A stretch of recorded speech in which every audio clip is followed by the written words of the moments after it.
Então, amém. Graça e paz, queridos. É bom estar aqui com vocês hoje. Para quem não me conhece, porque tem muita gente que eu não conheço. Para quem não me conhece, eu sou o Márcio Faria. Eu sirvo ao Senhor como apóstolo, então eu sou também um apóstolo de Cristo. E é uma honra estar aqui falando para vocês nessa noite. E eu espero que Deus continue ministrando no seu coração. Amém? Amém, igreja? Amém, glória a Deus. Bem, eu venho falar nessa noite sobre sabedoria espiritual para o propósito. O mês de dezembro é um mês sobre sabedoria. E eu tenho uma palavra. Depois que o Val me passou esse tema, eu fiz uns rasbiscos aqui no meu caderno e eu gostaria de compartilhar. Não é uma pregação, mas é uma conversa. Eu queria ter uma conversa com vocês e eu espero de verdade que o seu coração seja muito abençoado nessa noite. Amém? Eu queria que você abrisse comigo a sua Bíblia em Gênesis. Gênesis capítulo 1, a partir do versículo 26.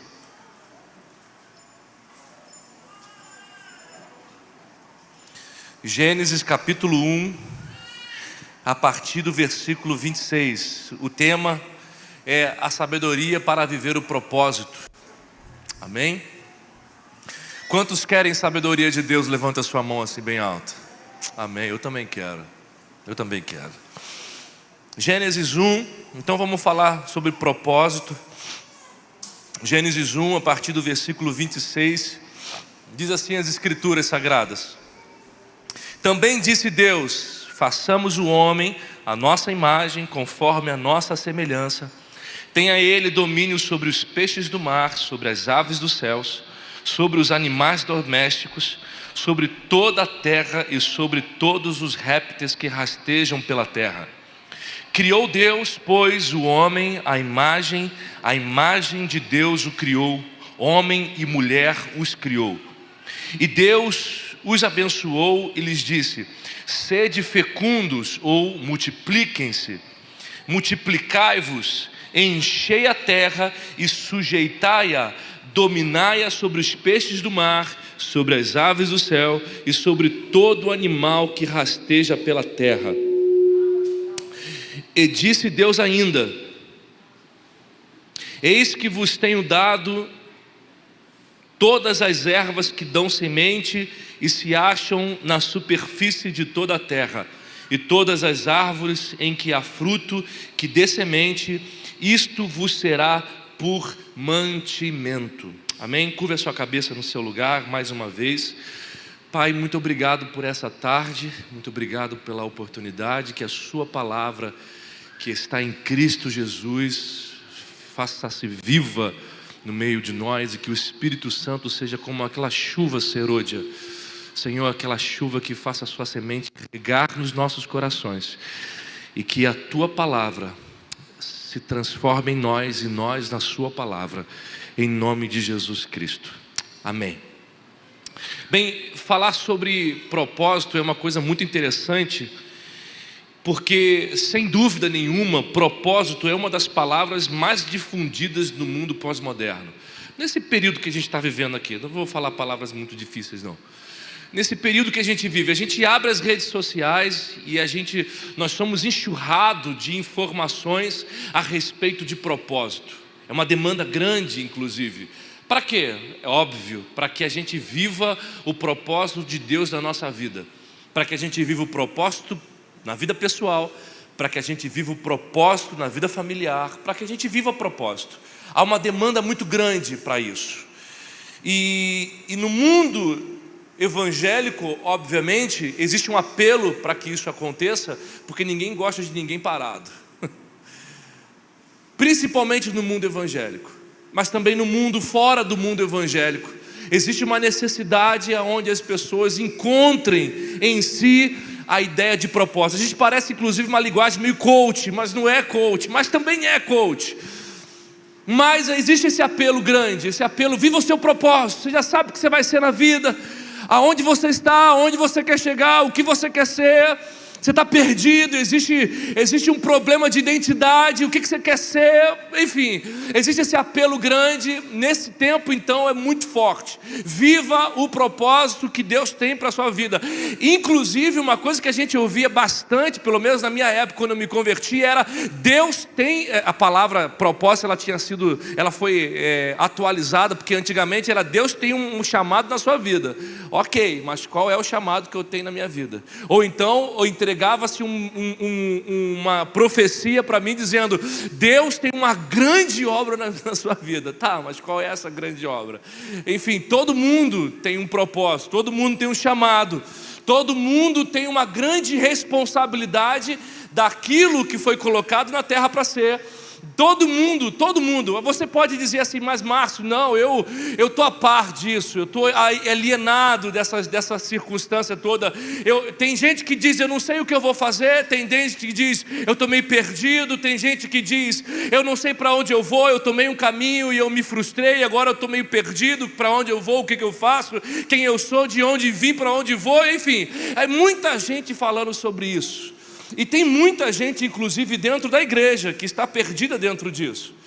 E eu acho muito interessante quando o Valmer me deu esse tema, propósito, e eu gosto de falar muito isso. E eu passei inclusive esse ano inteiro praticamente, o ano passado inteiro praticamente, ensinando, falando sobre propósito nas igrejas, por aí, pelas minhas indas e vindas. E é muito interessante o quanto de pessoas a gente encontra ainda com uma certa dificuldade de entender para que foi chamado para ser.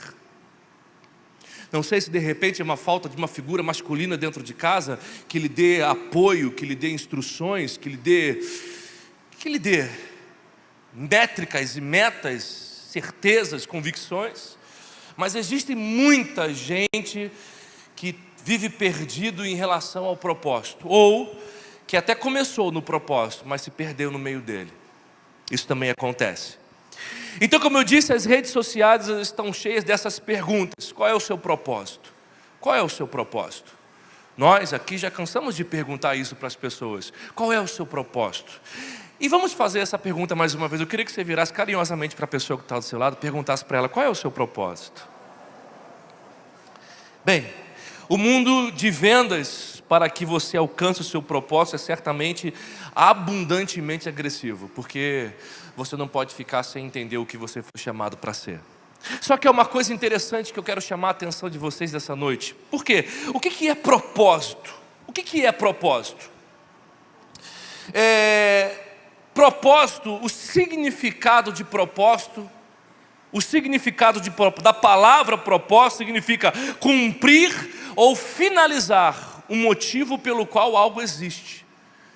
Propósito é nada mais, nada menos do que cumprir uma finalidade, um objetivo para que alguma coisa, algo exista. Exemplo.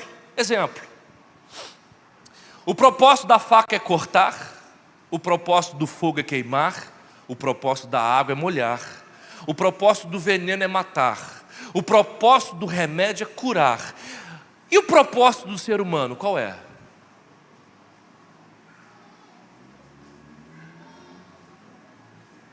Dou-lhe uma. O propósito da faca é cortar, o propósito do fogo é queimar, o propósito adorar. Muita gente diz isso. Não, o propósito do ser humano é adorar. Não, o propósito do ser humano não é adorar. O propósito do ser humano é interceder. Não, também não. Não é interceder. O propósito do ser humano é vir na igreja. Piorou. Não, não é. Não é.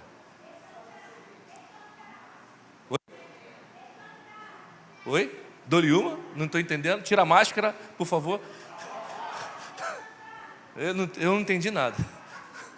Alguém traz vem trazendo para frente que eu não estou entendendo. Descansar? Não é descansar. Comer, propósito é comer, pelo amor de Deus, gente. Estão com fome nessa hora? Não tomaram café antes de vir para cá, não? Obedecer? Também não. Nosso propósito não é obedecer. Vou repetir: o propósito da faca é cortar, o propósito do fogo é queimar, o propósito da água é molhar, o propósito do remédio é curar, do veneno é matar. E qual é o propósito do ser humano? Receber só. Essa daí é boa demais, hein? Fazer mais nada, né? Uma vez um pessoal aqui na igreja virava para mim e falou assim: Deus mandou eu não trabalhar, vou viver da obra. Eu virei para a pessoa e falei assim: a Bíblia diz, quem não trabalha que não coma. É simples, a gente acaba com a brincadeira. Mas preste bem atenção, qual é o propósito do ser humano? Qual é o nosso propósito? O propósito do ser humano, porque o ser humano foi criado. Para qual motivo o ser humano foi criado? Homem e mulher, para qual motivo? E aí eu penso que não há lugar melhor para a gente saber o real motivo de que alguma coisa tenha sido criada, se não perguntar ao Criador das coisas. Pergunte ao Criador do que criou aquilo que foi criado e você vai entender o motivo.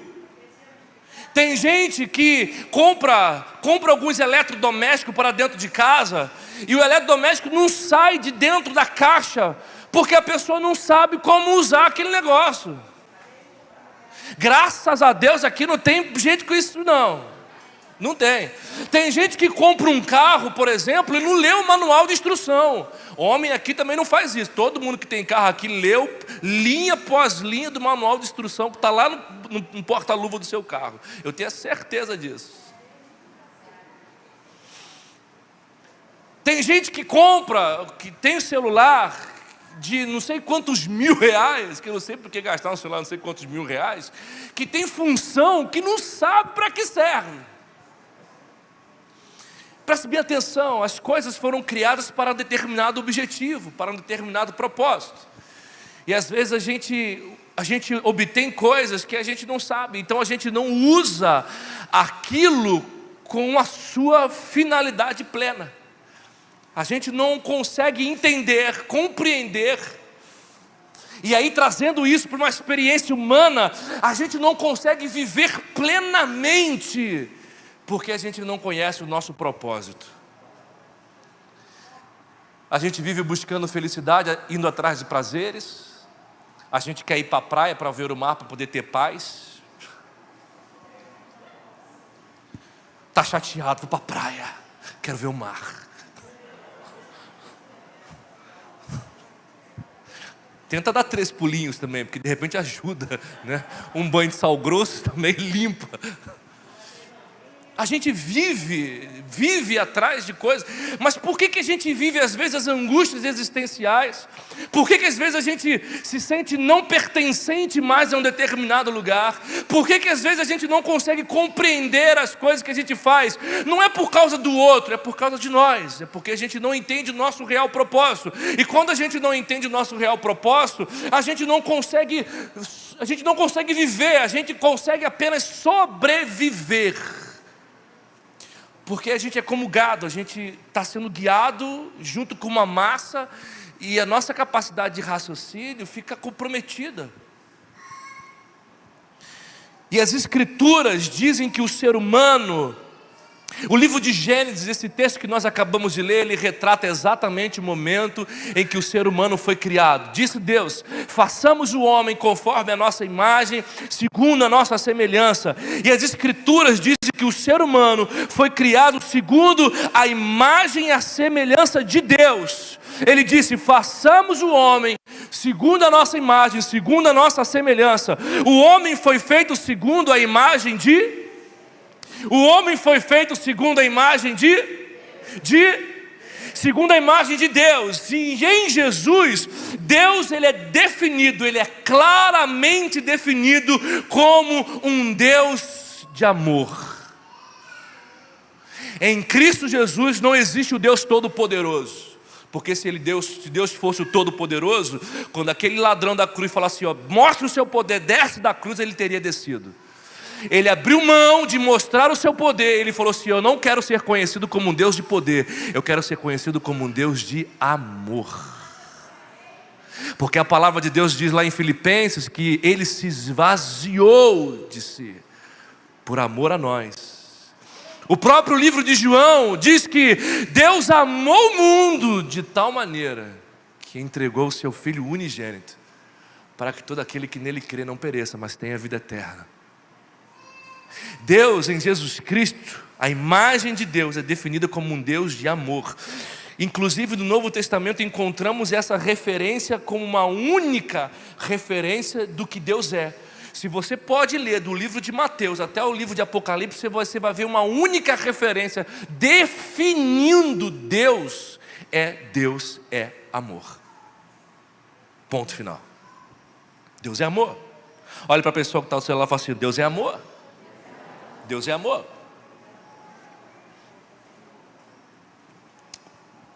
O homem foi feito a partir da imagem de Deus. O homem foi feito a partir da semelhança de Deus, e Deus é amor. O homem possui então em si essa característica e essa natureza. Deus é amor e o homem foi feito e foi criado a partir dessa natureza, do amor. Logo, a primeira coisa que precisamos fazer, se quisermos viver uma vida de propósito, é então entendermos que nascemos a partir desse material, dessa natureza divina. Se o propósito é o cumprimento e a razão pelo qual algo foi criado, o ser humano tem como destino e propósito uma vida de amor. Eu podia fechar a Bíblia aqui agora, mas eu tenho outras coisas para poder falar. Todo ser humano no mundo, sabendo ele ou não, nasceu para amar e nasceu para ser amado. Todo ser humano no mundo, tendo ele consciência ou não, nasceu para amar ou para ser amado. Todo ser humano na face da terra nasceu para amar e nasceu para ser amado. E isso inclui a sua vida que está aqui nessa noite me ouvindo. Você que está aqui nasceu para amar e nasceu para ser amado. Propósito: amar e ser amado. Segundo Deus, Deus é amor. Nascemos para amar e para ser amado. Se Deus é, entenda, amor não é uma coisa que Deus tem, amor é uma coisa que Deus é.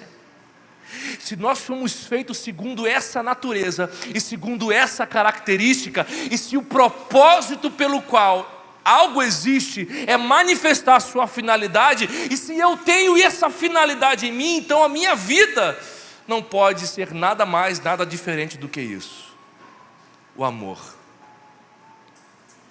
Quer viver uma vida de propósito? Viva para amar e ser amado. Viva para amar e ser amado. Amar é viver, e viver é amar. Toda carência é uma falta de amor, pois o ser humano foi feito à imagem de Deus, e Deus é amor. Sabendo que Deus é amor e não existe vida divina fora de Deus, pois só Deus tem vida divina, podemos considerar que existe vida divina fora, que não existe vida divina fora do amor. Não existe.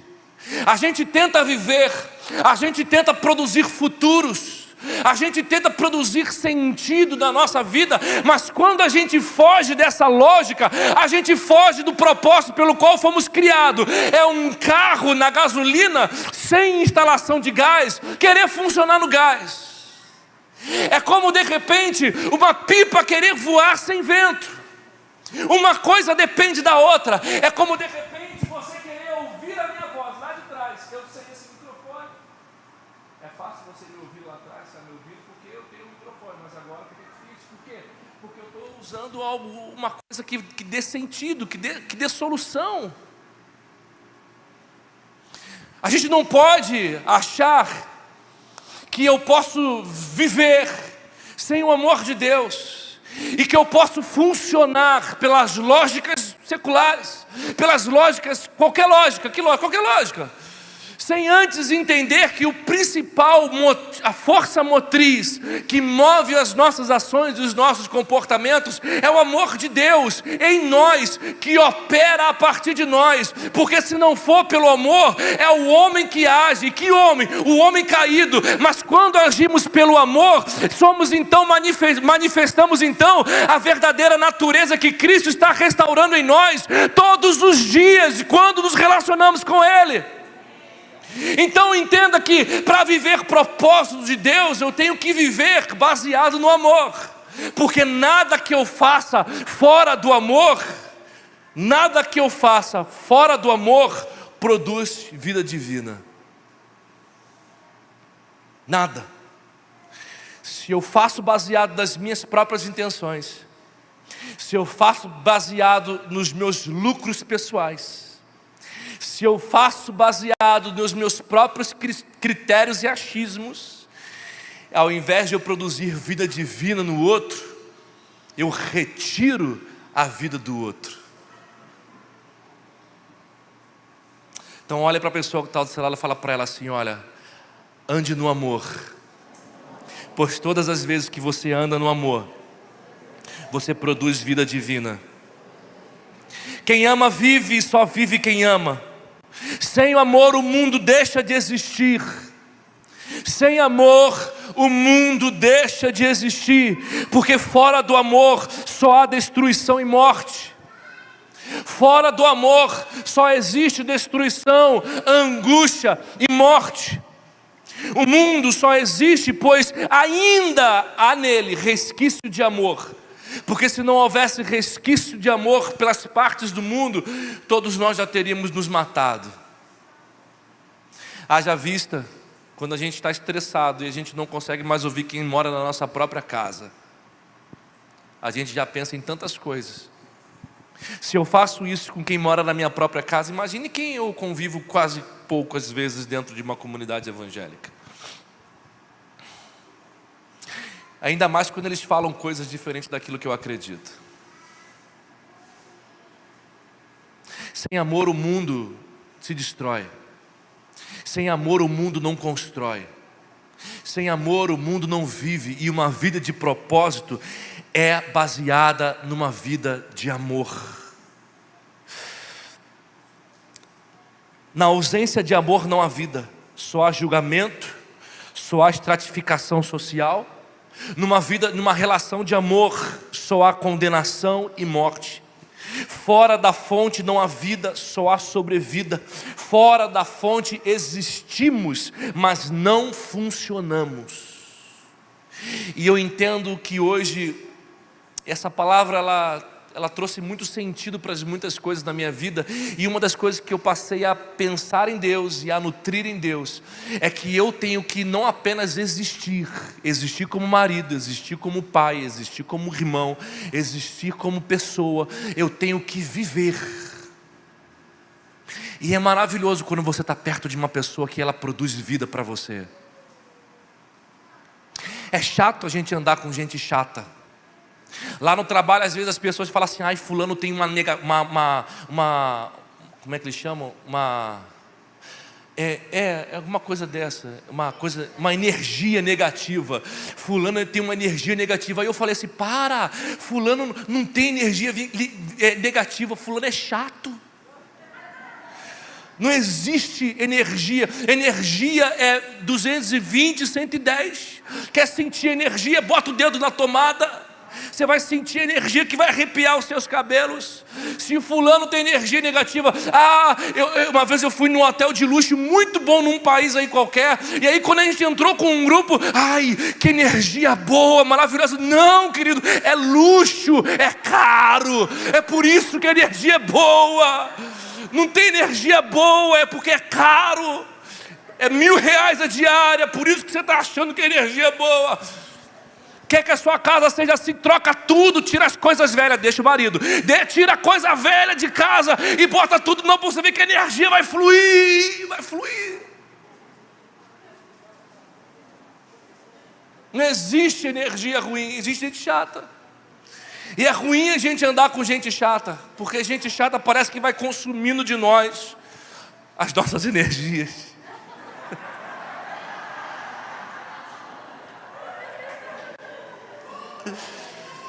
Parece que consome. Tu não aguenta nem mais falar. Tu vai chegar em casa: o que foi, marido? Ai, eu estou cansado. Você falou muito. Não, eu só ouvi. Só ouviu, meu Deus. Mas a gente tem que entender que a gente precisa funcionar mesmo diante de gente chata. Que a gente precisa aprender a funcionar. E a funcionalidade está em viver o propósito. E viver propósito não é dar jeito, não é manipular circunstâncias, não é orquestrar situações para que as coisas aconteçam segundo a minha vontade, mas é eu entender que mesmo aquela pessoa não mereça, que eu julgue que não mereça a minha atenção, eu a dou, porque eu não vivo por mim, mas Cristo vive em mim. Cristo vive em mim. E eu não funciono baseado nos critérios desse mundo, nem baseado na lei que traz a morte, que traz condenação, que traz um monte de peso para a vida das pessoas. A gente vive baseado no amor de Deus, porque Cristo, em todas as vezes que Ele andava no meio das pessoas, as pessoas diziam: olha, Deus está fazendo isso para amaldiçoar a pessoa. Não, meu Pai não é glorificado trazendo maldições, colocando peso, colocando problema na vida de pessoas. Meu Pai é glorificado manifestando cura, milagre, amor. Por quê? Porque Ele é um Deus de amor. Se você crê nisso, dê um forte aplauso a Ele, querido, porque Ele é o mesmo ontem, é o mesmo hoje e vai continuar sendo. Sempre, sempre. Deus é um Deus de amor. Na humanidade só dá para existir, na humanidade dá para existir sem viver. Quando se vive sem amor, dá para existir sem amar, mas é como um carro sem combustível. Perde-se o propósito, perde-se a funcionalidade, perde-se. Dá para existir na humanidade, dá para existir sem amor, dá, mas perde-se o propósito. Faz-se as coisas porque é obrigado a fazer. Faz-se as coisas porque o senso de responsabilidade nos obriga a fazer. Só que Cristo te libertou de toda a escravidão. Você é livre de toda a escravidão. E você não precisa mais viver com base no medo. Você não precisa mais viver com base na culpa. Você não precisa mais viver com base nas obrigações. Responsabilidade é uma coisa, mas entenda, ainda que você, escute uma coisa que é terrivelmente perigoso, que eu vou lhe dizer agora. Ainda que você tenha um chamado para ser o apóstolo das nações, mas se um dia você falar assim: Deus, eu não quero mais, porque eu quero cuidar da minha vida, Deus vai continuar amando você, porque Ele não te ama por aquilo que você é capaz de produzir. Ele te ama por quem você é, e você é filho amado de Deus, e isso não muda por missão, por chamado, não muda, porque é a sua essência. É a sua essência que Deus se interessa. E isso é uma coisa muito complicada, porque é uma grande diferença entre missão e propósito. E muitas das vezes, e nós como crentes, ensinamos erradamente sobre isso, talvez por ignorância. Prefiro acreditar nisso. Existe uma diferença entre eu ser um apóstolo e eu ser um ser humano. Tem gente que está dentro da igreja e não consegue mais caminhar porque está cansado, mas é forçado a fazer. Não, você tem que ir até o final. Quem disse? Se você quiser parar, você pode parar, porque o amor de Deus e as bênçãos de Deus vão continuar fluindo na sua vida. Porque Deus te ama por quem você é. Não há absolutamente nada que você possa fazer para ser mais amado por Deus. E isso é uma verdade também para o vetor contrário. Porque não há absolutamente nada que você possa fazer para você deixar de ser amado por Deus. Não há. Dá para existir sem viver? Dá. Quando você vive sem amor. Quando as suas relações são sem amor. Quando você cumpre cegamente pela subserviência do protocolo e não age baseado no amor. Dá para existir sem viver? Dá. Dá sim. E infelizmente, isso é mais verdade dentro da igreja do que fora. Porque dentro da igreja nós temos o reflexo de Cristo, que deveria ser transportado, nós sermos transformados, segundo essa imagem, segundo essa semelhança. Mas nós somos otimistas, nós somos brasileiros e não desistimos nunca. Isso vai acontecer, em nome de Jesus, amém? Deus é a fonte. O amor é a fonte. O amor é a fonte que faz com que a vida tenha sentido de existência e passe a viver com base nos seus signos, no seu significado. Nos tornamos significativos quando cumprimos nosso propósito. Você quer ter significado nessa vida? Você quer ser significativo nessa vida? Não queira ser o maior apóstolo do Brasil. Você quer ser significativo nessa vida? Não queira ser o maior pastor do mundo. Você quer ser significativo nessa vida? Não queira ser o maior profeta, o maior profetisa, o maior mestre. Não queira ter o melhor emprego desse mundo. Não queira ganhar mais do que os outros. Não queira. Você quer ter realmente, verdadeiramente significância nessa vida? Viva como Cristo. Viva como Cristo. Deixe que todas essas coisas, porque tudo isso vai ficar, querido. Todas essas coisas vão ficar. Mas o que vai permanecer, a Bíblia diz, isso é maravilhoso. A Bíblia diz que as 3 maiores coisas é a fé, a esperança e o amor. Mas no final de tudo, o que vai permanecer mesmo é o amor. Inclusive o amor é uma coisa que a gente aprende aqui, que quando a gente for para o céu, lá no céu a gente não vai precisar mais de fé. Lá no céu a gente não vai precisar mais de esperança. Mas tem uma coisa que a gente aprende aqui, que a gente vai continuar agindo lá, sabe o que é? O amor. Porque o amor jamais acaba. O amor jamais... Você pode aplaudir a Jesus por isso? O amor jamais acaba. Isso faz alguém ser significativo. E é uma das verdades mais avassaladoras que está escrito nas Escrituras. Uma das verdades mais avassaladoras, um terror para os soberbos da religião, é o que está escrito nas Escrituras, lá na Epístola de João, capítulo 4, que diz: quem ama conhece a Deus. Meu Deus! Quem ama, conhece a Deus. Presta bem atenção nisso. Aqui o apóstolo João não está deixando uma possibilidade em aberto. Talvez quem ame, conheça a Deus. Ele não está deixando essa possibilidade em aberto. Ele está sendo categoricamente resoluto. Quem ama, conhece a Deus.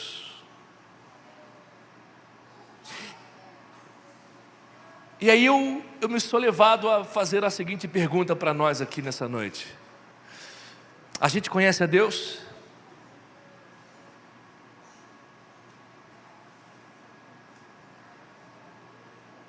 A gente conhece a Deus?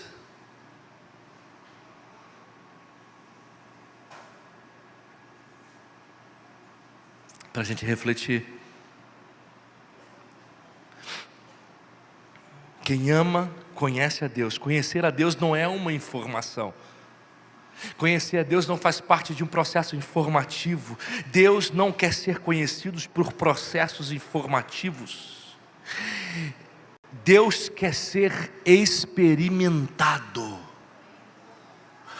Deus quer ser experimentado. Escute o que eu vou lhe dizer. Você pode carregar isso aqui. Você pode saber disso aqui, capa a capa. Mas eu sinto lhe dizer que Deus não quer que você o conheça por isso. Preste bem atenção.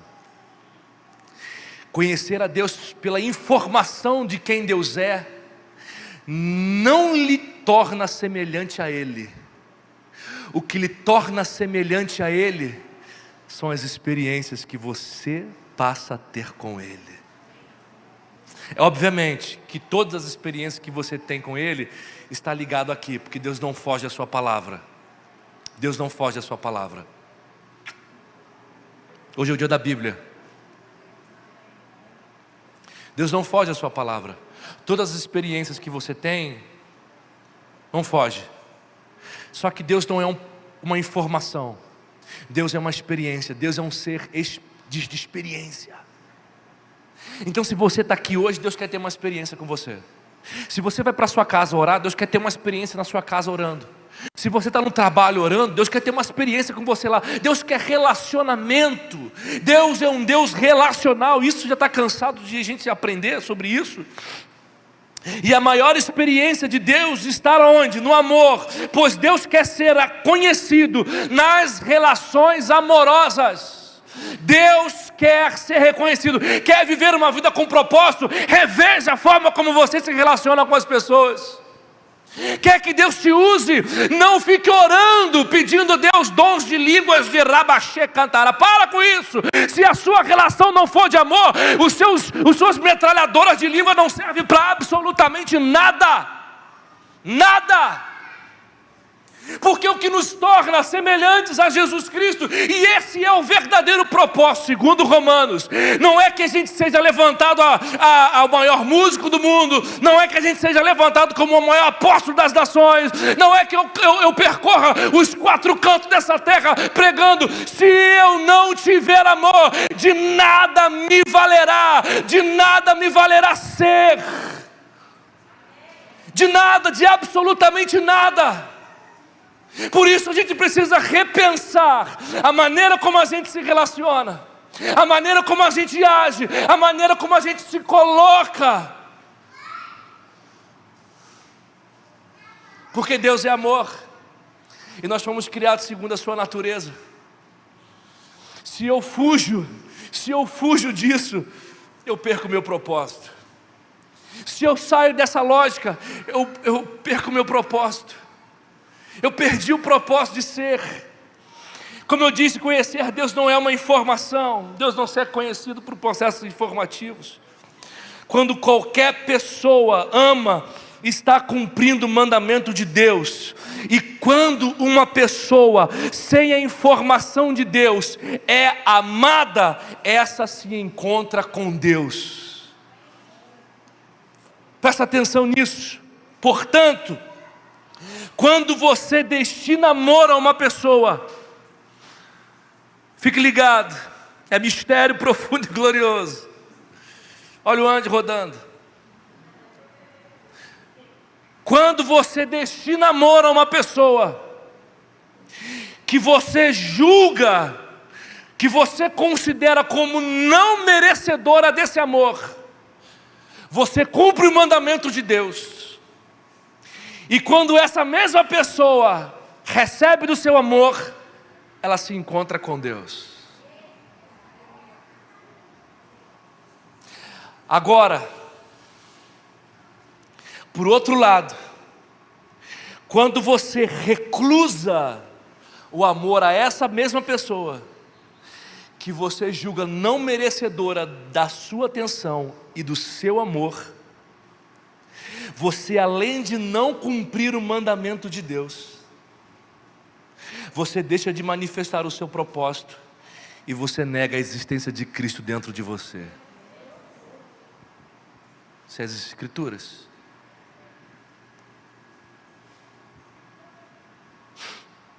O amor. Deus escolheu ser reconhecido pelas nossas relações de amor. Deus escolheu ser reconhecido pelas nossas relações de amor. Deus não é um perfil informativo, Deus é uma experiência de amor. Por isso, quem ama, cumpre o que Deus deseja, e quem é amado, se encontra com Deus. Deus não desejou se revelar em textos, em informativos escritos. Deus se decidiu se revelar, se relacionar. Deus, Ele encarnou, Ele se manifestou na humanidade por meio de Cristo Jesus. Se fez pessoa. Ame as pessoas, ame quem te oprime, ame quem te persegue, ame quem fala mal de você, ame a tudo, ame a todos que estão na sua volta, ame a quem te persegue. Então você vai experimentar a minha vida, diz o Senhor, você vai experimentar quem eu sou. Quando você cumpre o mandamento, Quando você faz exatamente isso, já orou por alguém que fala mal de você? Nossa, é libertador, querido. Você já orou? Nossa, eu oro o tempo todo. Brincadeira. No início a sua oração é assim: Jesus, mata ele, Jesus. Ai, meu Deus. Mas aí quando Jesus vai tocando no seu coração, porque a gente acha que os nossos momentos de oração é para a gente mudar Deus, é convencer a Deus a fazer aquilo que a gente quer que Ele faça, que a gente quer que Ele faça aquilo que a gente quer. Mas na verdade, quando você entra verdadeiramente nos momentos de oração, quem sai mudado é você, querido. Você vem lá cheio de razão, cheio de verdade. Jesus, olha esse filho de Belial, Senhor. Olha esse filisteu que está se levantando. Aí Jesus fala assim: meu filho, ame, dê a outra face. Mas Jesus, eu já dei, ele bateu e doeu forte. Era para ver se você era fiel a mim. Mas o que eu faço agora? Vira a outra face. Mas ele vai bater de novo. É para quebrar teu ego. Mas Jesus bateu, Jesus e foi forte. O que eu faço agora? Vira a face de novo. Mas Jesus, é você, otário. É para quebrar o seu orgulho. É para quebrar a sua soberba. Até você entender que os tapas não fazem sentido mais para você. Até você entender que as palavras do que os outros pensam, falam, não façam mais sentido, porque o que importa mesmo é Cristo. O que importa, acima de tudo, é Cristo. É Cristo em nós, que é esperança. Você pode aplaudir a Jesus por isso?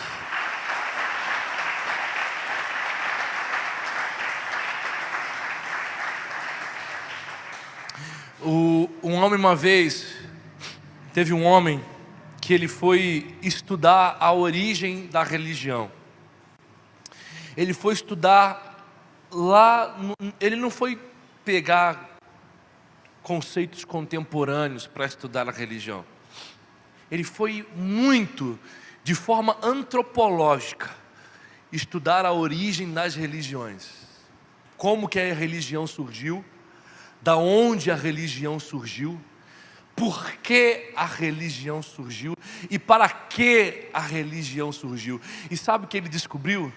Ele descobriu que lá na época dos caçadores-coletores, antes da primeira revolução industrial, antes mesmo da primeira revolução agrícola, lá atrás, a religião, ela não foi criada para religar Deus ao homem e nem o homem a Deus. Esse é um conceito novo. A religião foi criada para ligar o homem ao outro homem, a conectar o coração de um homem ao coração de outro homem, a fazer com que houvesse sociedade unificada, uma humanidade forte, presente, ativa, sendo um, com cabeças diferentes, sem dúvida, mas todos sendo um. Todos sendo um. Não tinha, isso aqui não presta, isso aqui não presta. Não tinha isso. Aí é muito interessante porque eu vi um cara que ele é um dos maiores, e olha que coisa interessante. Ele é, que é vivo, um dos maiores estudiosos de primatas do mundo. Foi estudar os chimpanzés. Dedicou anos da sua vida para estudar os chimpanzés. E aí, no final de todo do seu longo estudo, sabe o que ele descobriu? Ele descobriu que o chimpanzé, ele vive em sociedade. Na sociedade dos chimpanzés. Não é o planeta dos macacos, é a sociedade dos chimpanzés. Mas que se você pega um chimpanzé e você tira daquele meio de chimpanzés e coloca o chimpanzé para viver sozinho, isolado de todo o grupo, ele sobrevive, mas ele deixa de ser um chimpanzé. Porque o que torna ele um chimpanzé é a comunidade da qual ele faz parte. Nós somos assim. O que nos faz seres humanos de verdade é a capacidade que Deus nos deu, da consciência, de sabermos nos relacionarmos uns com os outros. E quando a gente foge disso, a gente deixa a nossa característica e assume uma outra característica. Em termos mais claros, a gente deixa de ser Cristo e a gente passa a ser o diabo.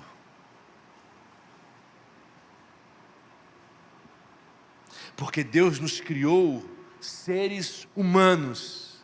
Ele nos criou segundo a sua imagem, segundo a sua semelhança. E como Ele é amor, o que foge disso é viver sem propósito, é viver sem existir, é coexistir, é sobreviver. Mas Deus não quer que você viva. Deus quer que você viva em comunidade. Deus quer que você cresça em comunidade. Deus quer que você se desenvolva em comunidade. Porque ninguém vive sozinho, ninguém amadurece sozinho, ninguém desenvolve-se sozinho. Nós precisamos uns dos outros. Uns dos outros. Deus é amor. E se eu sou a imagem de Deus, se eu sou a imagem dele, sem amor eu não vivo. Amor não é uma coisa, como eu disse, que Deus tem, é algo que Ele é. Deus é isso. E quem ama conhece a Deus. O que me faz capaz de amar é a minha experiência com Deus, e não a minha informação a respeito de Deus. Então, querido, cada vez que você conhece mais a Deus, cada vez que você se dedica em conhecer mais a Deus, de você buscar para conhecer mais a Deus, sabe o que acontece dentro de você? A sua humanidade, ela é restaurada. Por isso que ele é o segundo Adão, porque ele veio restaurar a humanidade que estava caída. E quando você tem a sua humanidade restaurada, quando você tem a sua humanidade transformada, segundo o quê? Segundo a imagem de Cristo. Como eu disse lá em Romanos, nosso propósito é sermos semelhantes a Ele. Nosso propósito não é, gente, tem gente que fala assim, não, meu propósito é ser apóstolo. Isso não é seu propósito, é sua missão. Tem gente que diz assim, não, meu propósito é cuidar da minha família. Não é a sua missão, não é o seu propósito, isso é a sua responsabilidade. Tem gente que diz, não, meu propósito é cuidar do meu filho. Não, não é missão, não é propósito, isso aí é sua responsabilidade. Não, meu propósito é estudar. Querido, quem tem propósito ou sem propósito, estuda, porque senão, não.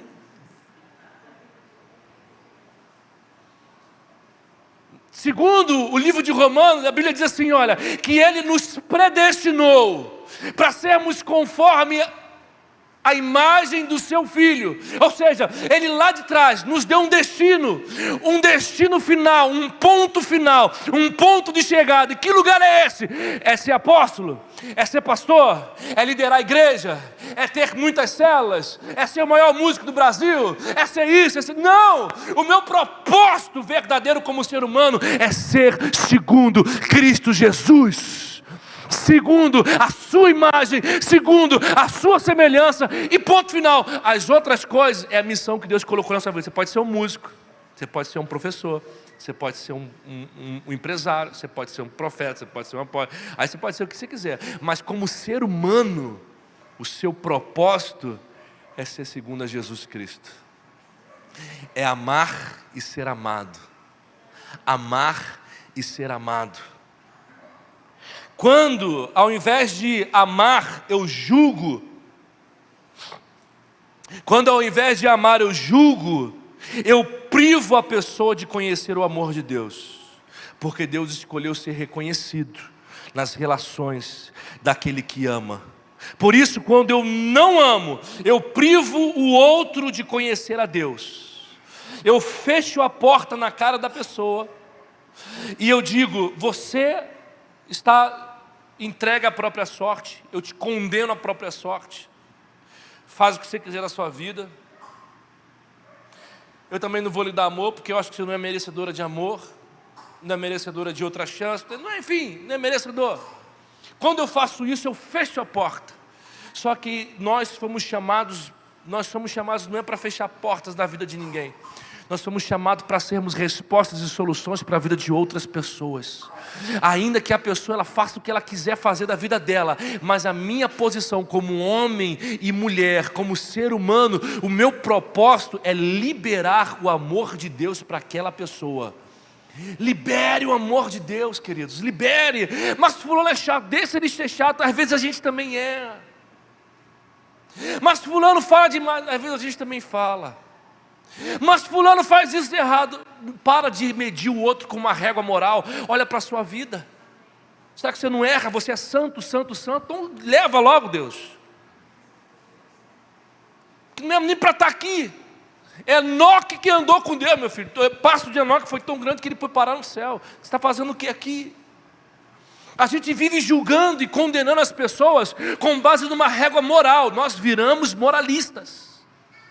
Nós nos tornamos moralistas. Porque fulano faz isso. Sabe o que a gente faz? A gente rotula as pessoas.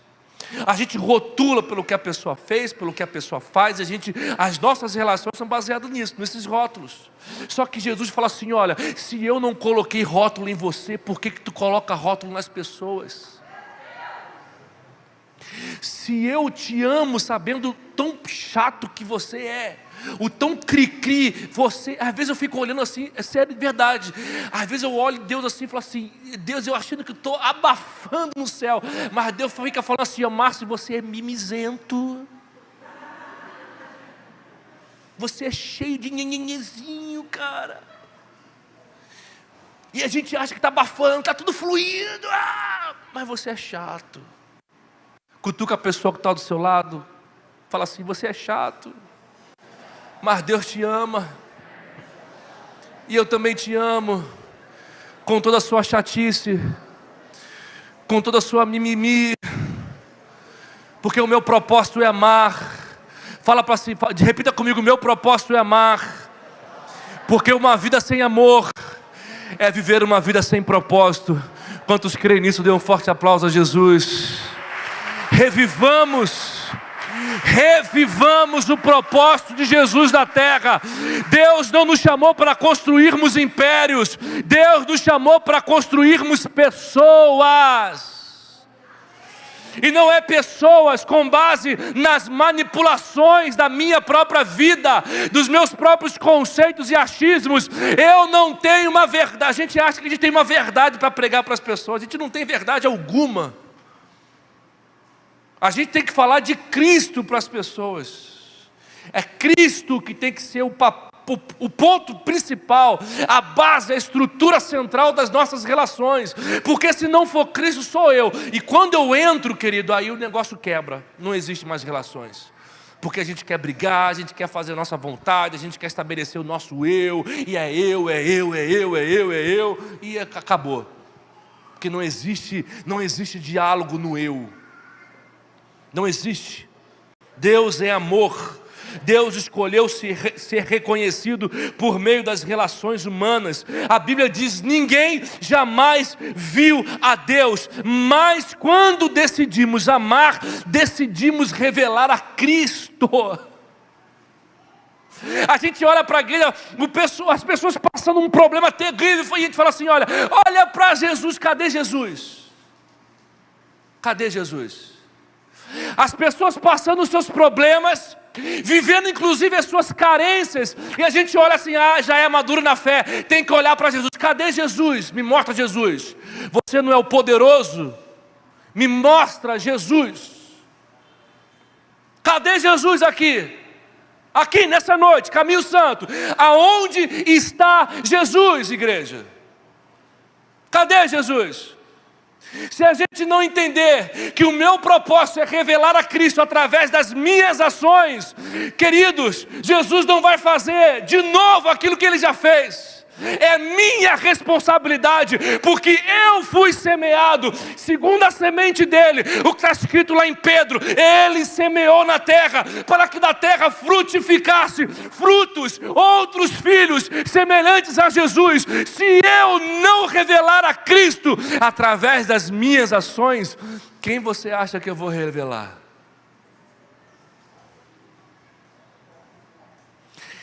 Não tem Jesus, olha para Jesus, não tem Jesus, eu tenho que olhar para você, porque é através de você que eu vou ver Cristo, é através da sua conversa, é através do seu olhar, é através do seu abraço, é através do seu afeto, é através da sua atenção, é através de você que nós vamos refletir Cristo, que eu vou ver Cristo, que o outro vai ver Cristo, que o mundo vai ver Cristo, porque assim é que o mundo reconhecerão que eles são meus.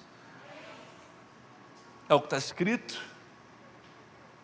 É o que está escrito.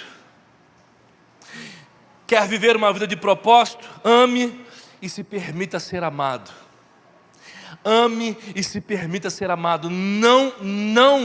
Não aceite viver em base de relações de manipulações. Se alguém virar para você, se você sentir que tem alguém te manipulando, fala assim: olha, tu fica na sua, eu te amo. Não esquece de falar que eu te amo,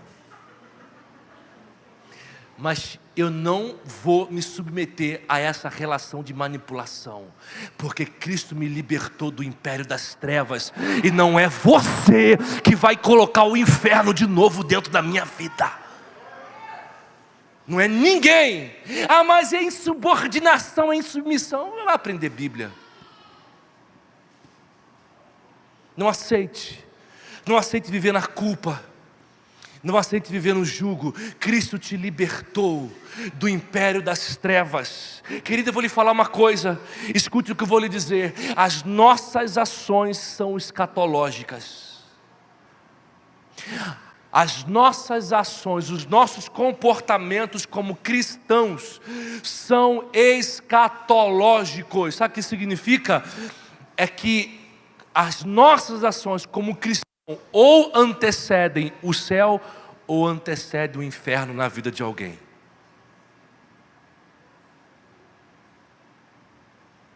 Quando a gente decide julgar uma pessoa, quando a gente decide condenar uma pessoa, quando a gente decide dizer que a pessoa ela é rotulada por mim, a gente condena a pessoa, a gente julga a pessoa, a gente coloca a pessoa numa situação de angústia, a gente coloca uma pessoa numa situação de solidão, de desespero, de culpa. Sabe o que eu estou fazendo com ela? Eu estou antecipando o inferno, porque o que é o inferno? Se não um lugar de solidão, um lugar de culpa, um lugar de sofrimento, um lugar de angústia, um lugar de condenação, um lugar de acusação. O que é?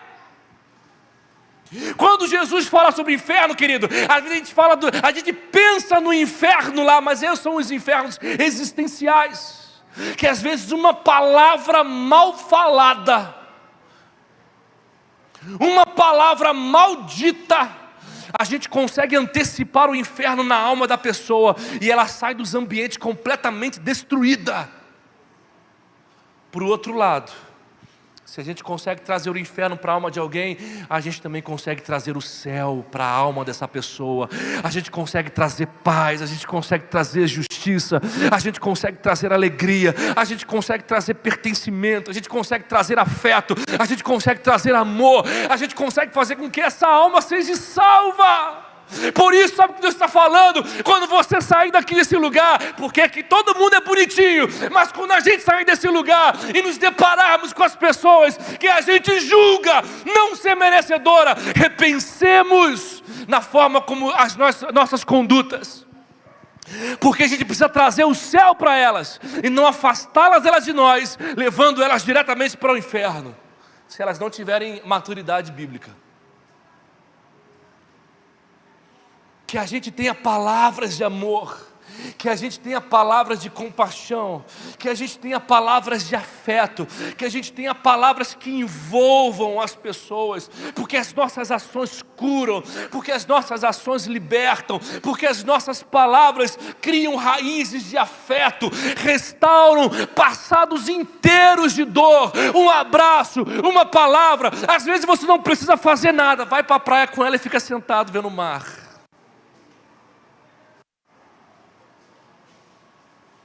Às vezes você não precisa falar nada. Às vezes as pessoas só precisam saber que você está ali por elas.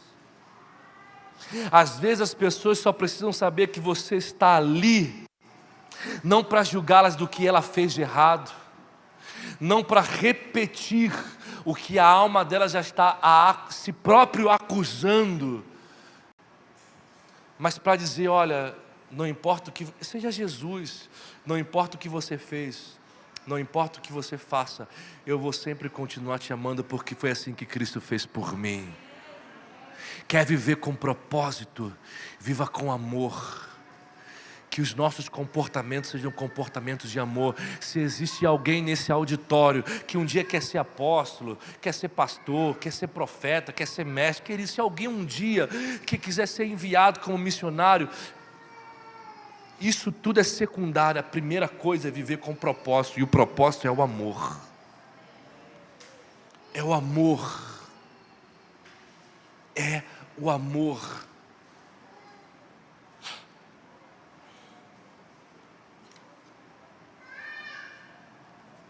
Deus diz: não é bom que o homem viva só. E aqui eu acho fenomenal, e eu vou para o meu fim, prometo. O Senhor diz: não é bom que o homem viva só. E aqui Deus nos ensina que nós não devemos ver o outro como o outro, mas nós devemos ver o outro como eu. Porque quando Adão viu Eva, ele disse: é carne da minha carne, é osso do meu osso, não é o outro, sou eu. A sua dor é a minha dor, a sua tristeza é a minha tristeza, a sua alegria é a minha alegria. Isso que é viver em comunidade, isso que é viver como Cristo. Mas a gente está acostumado a ouvir o que o outro. Deus vai abençoar.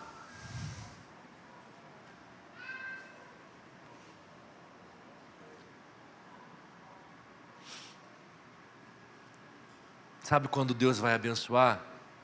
Quando você estiver lá do lado dele. Sabe quando Deus realmente vai abençoar? É quando a gente deixar de excluir e abraçar. É ali que Deus vai abençoar. É carne da minha carne, é osso do meu osso. Olha que coisa interessante. Deus falou assim para o homem. A Bíblia diz assim: olha, Deus viu um jardim e disse, Deus criou o Éden no jardim. Perdão, é o contrário. Tinha o Éden e Deus criou o jardim no Éden. Se você for olhar lá na sua Bíblia, você vai perceber que o Éden já existia.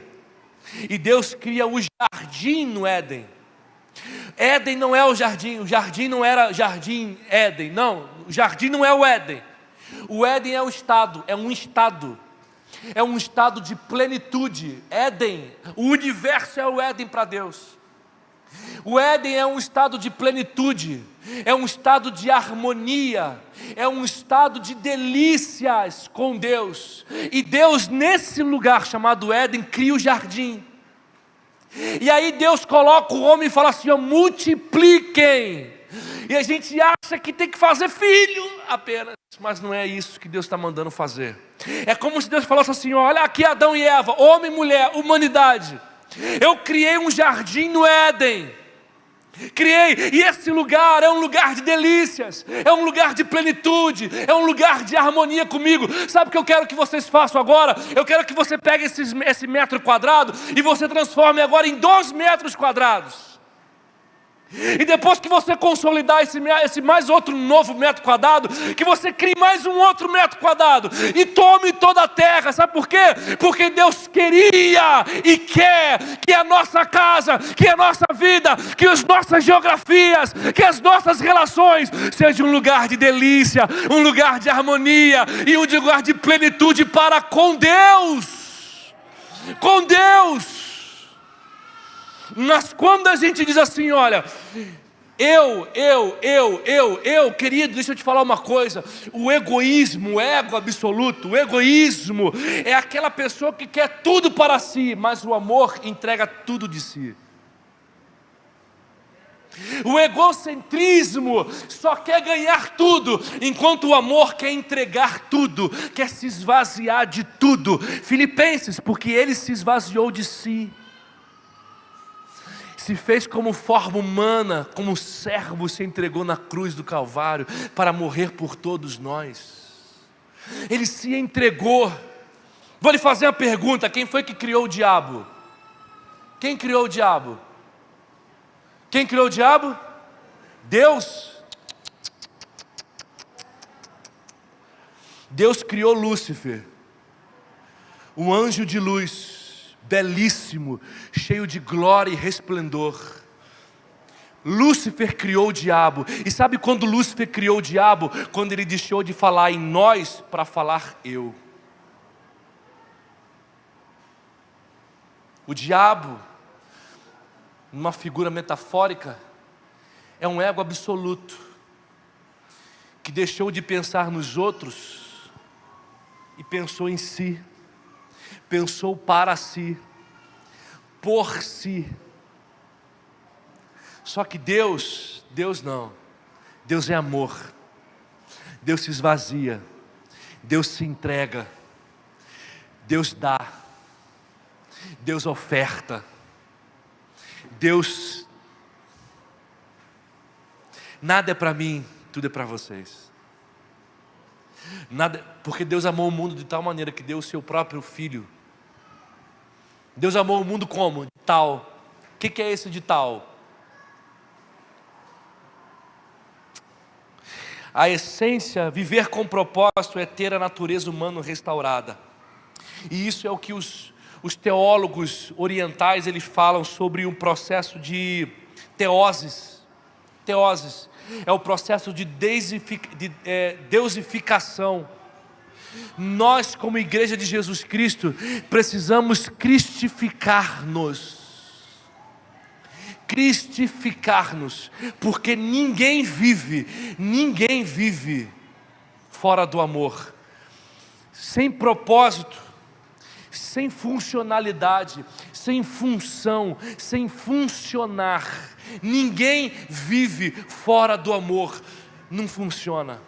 Mas no amor, tudo floresce, tudo existe, tudo cresce.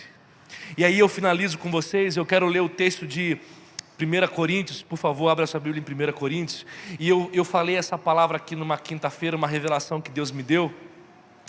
1 Coríntios, por favor, abra comigo 1 Coríntios, capítulo 13.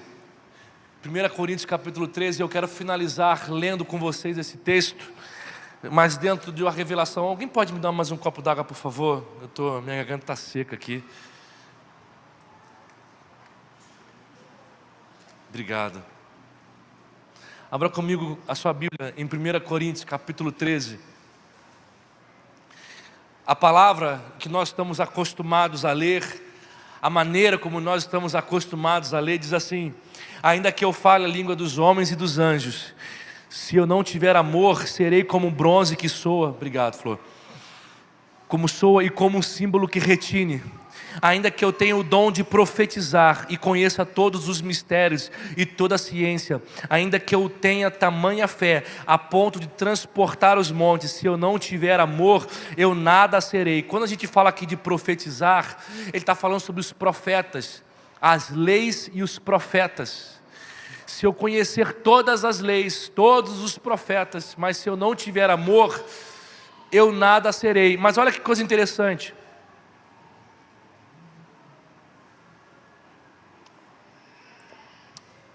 Se Paulo fala sobre isso, Paulo está falando aqui, não é sobre um critério, uma carta qualquer. Paulo está falando sobre uma pessoa. Uma pessoa.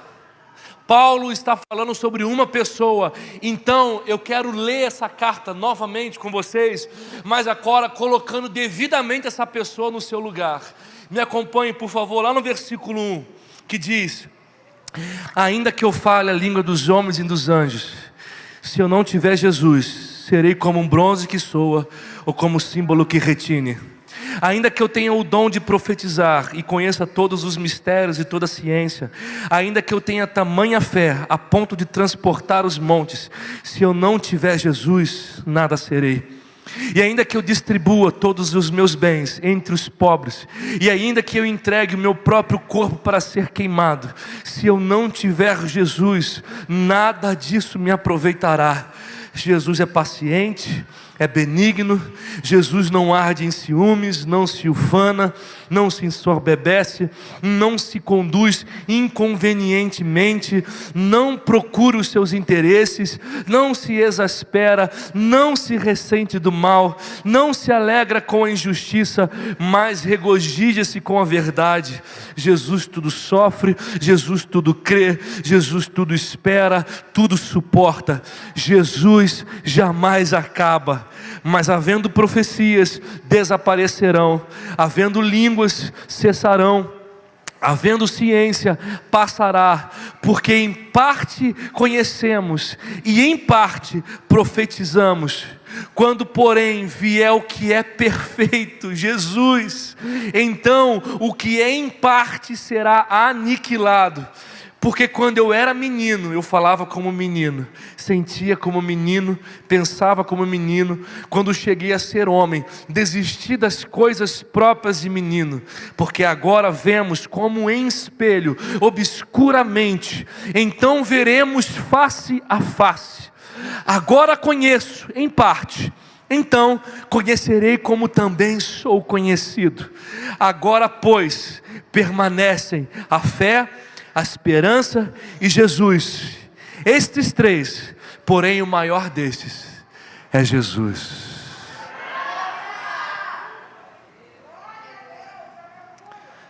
Você pode ficar de pé no seu lugar?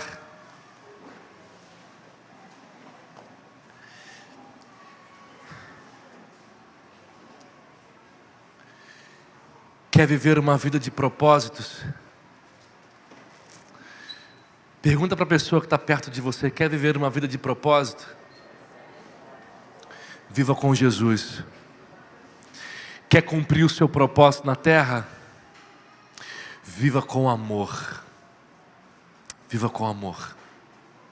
Pai, em nome de Jesus Cristo, que o Senhor abençoe essa congregação, que o Senhor faça prosperar, que o Senhor faça crescer, que o Senhor faça fluir, que o Senhor faça aquilo que está no seu coração, e que o amor jamais acabe, porque havendo profecias, Jesus pode passar, havendo ciência, Jesus também pode passar, mas se o amor estiver presente nos nossos corações, Jesus sempre estará perto de nós, sempre. Sempre. E que essa igreja, Jesus, sempre tenha você perto deles, em nome de Jesus Cristo. Amém. Amo vocês.